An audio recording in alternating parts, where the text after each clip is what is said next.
Everyone, welcome back to Investopedia India world of wealth creation with Shefali Garg.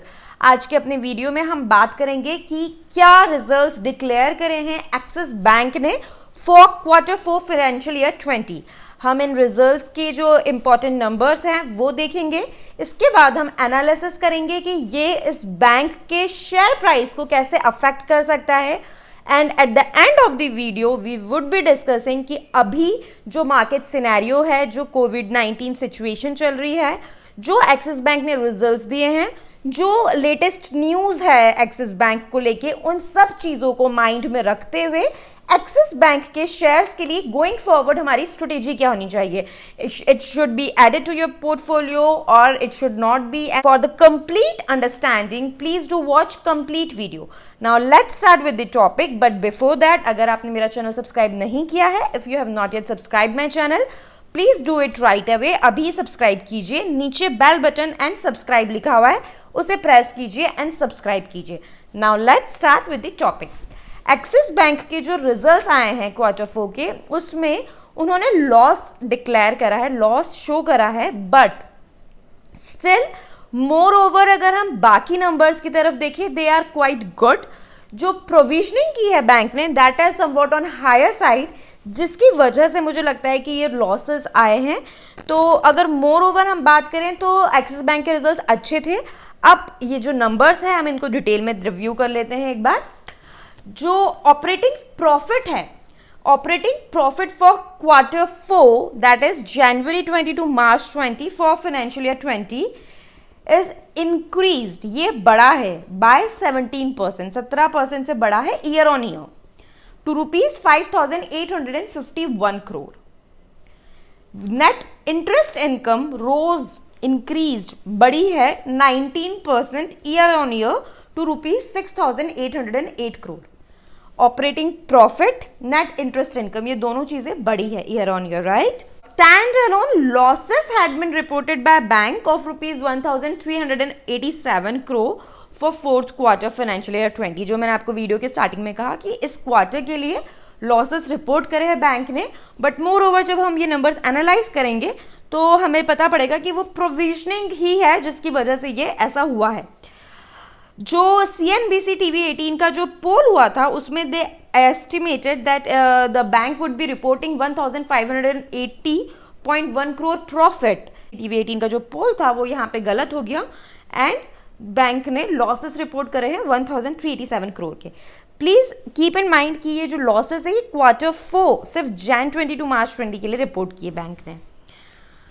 As very well said that necessity is the mother of invention. Similarly, Mr. Amitabh Chaudhary ने जब ये जो CEO है bank के, उन्होंने जब ये रिजल्ट्स दिए तो जो मिस्टर अमिताभ चौधरी जो कि MD है एक्सिस बैंक के, उन्होंने जब ये रिजल्ट्स अनाउंस किए, ही सेड कि जो वर्क फ्रॉम होम कल्चर है जो इस कोविड-19 पेंडेमिक की वजह से हमें फॉलो करना पड़ा, वो बहुत ज़्यादा फ्रूटफुल, बहुत ज़्यादा प्रोडक्टिव एंड बहुत ज़्यादा कन्वीनियंट साबित हो रहा है। तो गोइंग फॉरवर्ड हम इसे इंक्लूड कर सकते हैं अपनी वर्किंग स्ट्रेटेजी में। More over might be it may help them reduce the cost, payroll cost and many other things.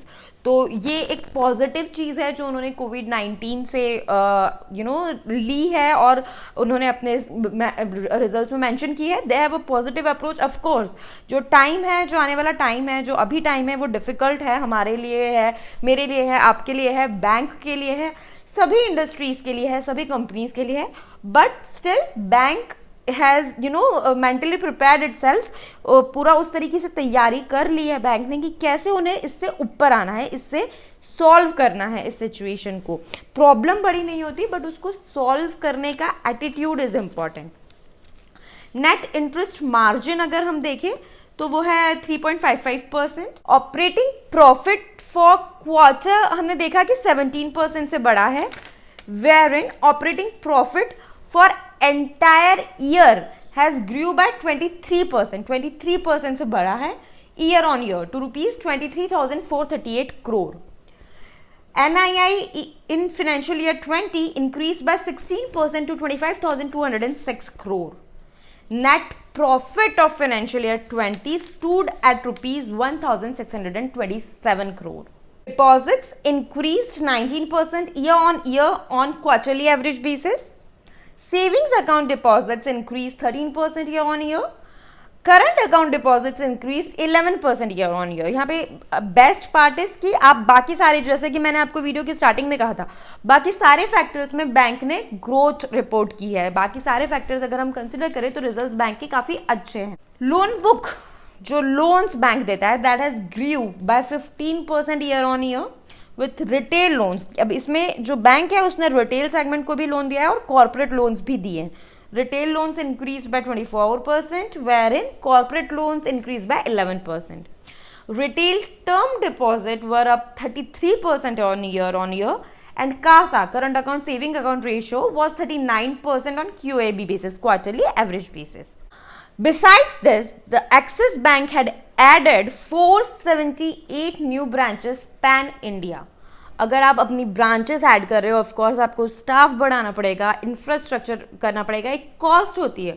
तो until and unless bank is in profit, bank sees growth potential, वो इतना investment नहीं करेगा, right. So this is also positive sign. On March 31, 2020, gross NPA, non-performing asset, was reported 4.86% against 5% which was reported in December 2019. मतलब December 2019 quarter 3 के comparatively quarter 4 मार्च 20 में NPA कम हुआ है. Gross NPA 4.86% हो गया, पहले 5% था. नेट NPA की अगर हम बात करें तो मार्च 20 में रिपोर्ट करा है बैंक ने 1.56%, वेयर इन December 19 में रिपोर्ट किया था 2.09%. तो ग्रॉस NPA, नेट NPA दोनों ही क्वार्टर 3 के कंपेरेटिवली कम हुए हैं. अब द प्रोविजनिंग थिंग जो मैंने आपसे कहा, जिसकी वजह से मुझे लगता है बैंक ने क्वार्टर 4 के लिए लॉसेस डिक्लेयर किए. Axis Bank made provision of ₹7,730 crore including ₹3,000 crore related to COVID-19, taking overall additional provision to 5,983 crores. Overall, additional provisions held by the bank is under standard coverage of 1.3%.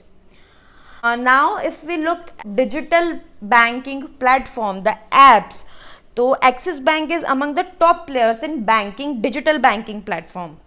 The volume has increased of digital platform of Axis Bank by 79%, wherein value of transactions increased by 44%.